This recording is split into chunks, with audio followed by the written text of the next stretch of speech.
Imagine that every guy you meet, even the super cute ones, feels like $1 million around you. You're going to have all the power in the world to get second dates, third dates, get guys to commit to you. And now you could come from a place of confidence and abundance. You never have to put some guy up on a pedestal thinking he's too good for you and that you can't get him. You are the benevolent CEO of your love life. Hey, my name is Evan Mark Katz. Thanks for joining the Love You podcast. I am a dating coach for smart, strong, successful women, your personal trainer for love. And today we are going to be talking about feelings. Really, we're going to be talking about feelings. Very specifically, how feelings determine what men do on first dates. And I don't think that's a topic that's normally talked about. So before we get into that, I just want to do a little bit of light housekeeping and remind you that the Love You podcast is an ad-free zone. We are supported by your efforts. So what that means is if you like this podcast, tell a friend. And if you really like this podcast, click on the button on your app, on Spotify, on Apple, and leave us a review so other people can know about the value of Love You. And finally, for people who listen to the Love You podcast and say, this guy seems to know what he's talking about, maybe I should talk to him about why I struggle so much in relationships. You can do that. That's my actual day job. And you can go to evanmarkkatz.com/apply to learn more about Love You, how to fix your broken man picker. In the meantime, let's get back to our feelings. So men are notorious for their lack of connection to their feelings. If you were to say, which sex is in better touch with its feelings, which sex has a higher EQ, you would not be wrong to say that the answer is indeed women. I concur. Anyone who disagrees, you're certainly entitled to disagree. I do believe that there are biological differences between men and women, and this is one of them. I can't explain why, but in general, women tend to be the emotional caretakers in their relationships. And even though there are sensitive guys out there, you'll find more and more men are less in tune with their emotions, are less likely to process them, talk about them, go to therapy, seek out self-help, get on anti-anxiety and antidepressant medications, have a large group of friends.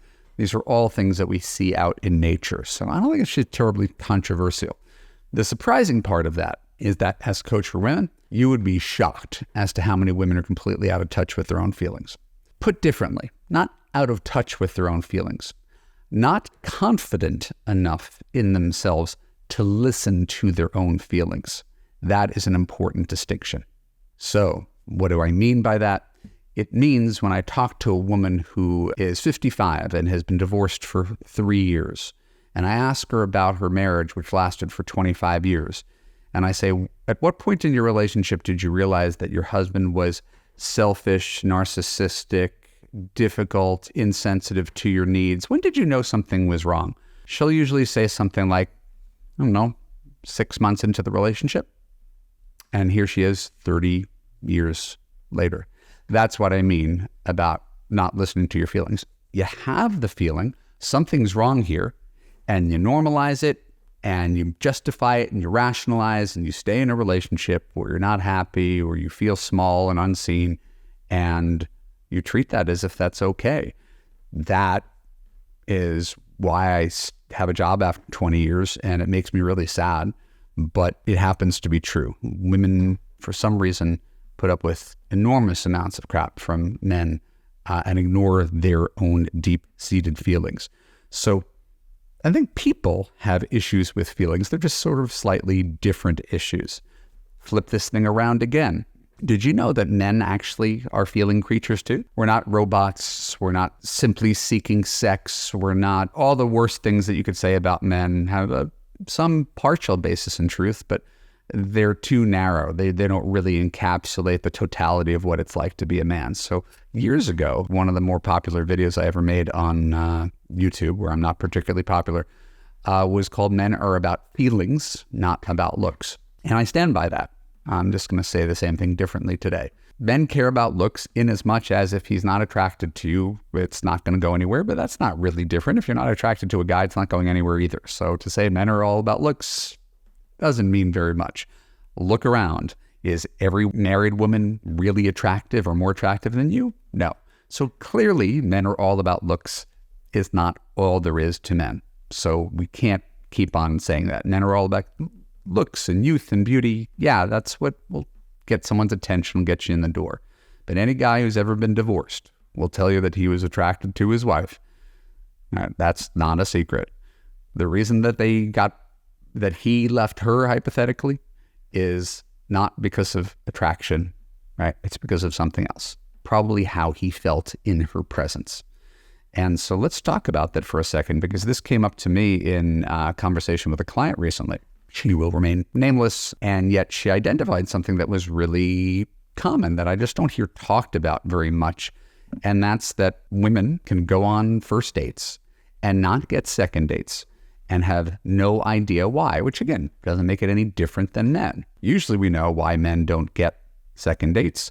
They are angry and they yell at the waiter. They are cheap and they don't reach for the check. They talk over you. They are mansplainers who are dismissive of their opinion. They haven't asked you any questions to get to know you. They said things that are really painful and awkward. They engage in very aggressive sex talk. These are all reasons that men don't get second dates. There's plenty more. Now, most women I know haven't even bothered to think about why they wouldn't get second dates. So I've got a client who comes to me, I don't understand why I'm not getting second dates. And her theory, it was the most common theory, it was off. Maybe I'm too old. Maybe I need a new hairstyle. Maybe it was all this stuff that doesn't square with reality as to why men don't ask women out a second time. So I'm going to share with you what I shared with her that day. And that is that all that men care about on the date is how you make them feel. So if you hypothetically go into dates, is really common with, I'm going to try to figure out what's wrong with this guy.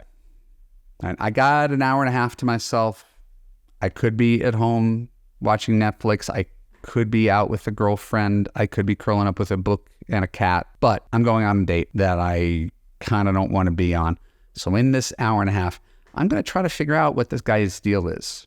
Is he financially solvent? Is he intimidated by high achieving women? Does he vote the right way? Is he part of the patriarchal mansplainer society of America? Can I imagine myself kissing this guy in the future? What does he have an ex? Is he in touch with his ex? Is he dating other people? Is he looking for marriage? Does he want to have kids? Imagine going onto a date with all this in your head. Stop. You don't have to imagine. It's probably what you're doing. It's the way most people date. In Love You, we talk about it like trying to read the last page of the book without reading the book. You're entitled to try to read the last page of the book and see where it ends and figure out what your future holds after an hour and a half with someone. The problem is it's not very effective, and he, the guy across from you, is not going to have very much fun. So how do you make sure the guy across from you on that first date has a good time? It's largely to give him what he wants, what men want in general, to be accepted, appreciated, and admired. All right, and that's in a long-term relationship that's also out for a night. Now, that does not mean you have to lie or lay it on thick or pretend to be someone that you're not. But if he has nice eyes, tell him he has nice eyes. If he chose a great restaurant, compliment him on choosing this restaurant. If he tells a funny story, acknowledge that he told a funny story. If he's flirting with you and making you feel attractive, give him some of that energy back so that he knows his desires are reciprocated. Right? Too many women go out with men and they don't give the men anything. Right? They're sitting there, and not literally like this with their arms crossed, but it's basically like, I'm here to figure out what's wrong with you and how you're going to hurt me and where this relationship is going to go. There's no fun in it because there's so much pressure that you're putting on yourself. So if you shift your goal on a first date from what's this guy's deal, how is he going to hurt me or disappoint me, are we compatible, to how can I make sure this guy has so much fun tonight, feels so good about himself in my presence that he's definitely going to ask me out again. Because that's your only job, is to get asked out again so you can decide whether you go out with him again. There's a lot of power in that. It's like interviewing for a company and getting a dozen job offers. Imagine getting asked out by 90% of men, right? And you might only want to say yes to 25% of them. That's fine. But you could leave everybody in a better place by making them feel special. The way you try to make clients feel special, people you work with, You treat them like a priority. You look them in the eye. You value them. You feign interest in what they're talking about. Why? Because it's effective. And this is a Dale Carnegie, How to Win Friends and Influence People. Very basic people advice. If you show a guy that you think he's interesting and attractive, he's going to feel great about himself and say, I would love to do this again. If you make him feel like a potential criminal and you are interviewing for the part of future husband and father, it's probably not going to go as well as you want to, despite your best intentions. So I shared this with my client, and her eyes just popped out of her head, not literally, because this is not the way she goes about dating. This is the way very few people go about dating. When you've been hurt, you try to protect yourself. The problem is that's the wrong mechanism when it comes to dating. You want to be more open. You want to be more vulnerable. You want to be more authentic. You want to be more enthusiastic. Imagine that every guy you meet, even the super cute ones, feels like $1 million around you. You're going to have all the power in the world to get second dates, third dates, get guys to commit to you. And now you could come from a place of confidence and abundance. You never have to put some guy up on a pedestal thinking he's too good for you and that you can't get him.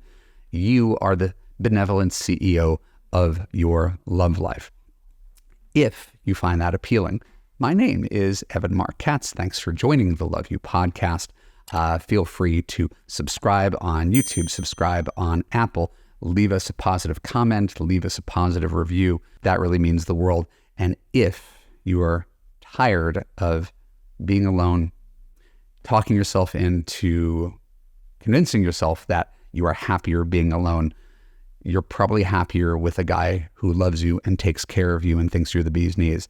And so if you would like to have that, please go to evanmarkkatz.com/apply and give me your name and email address. I'll send you a free video on how you could fix your broken man picker. We'll talk on the phone and we'll figure out if you're a good fit for Love You to join our community of smart, strong, successful women who do indeed have it all. Thanks for your time. I look forward to seeing you soon. Bye-bye.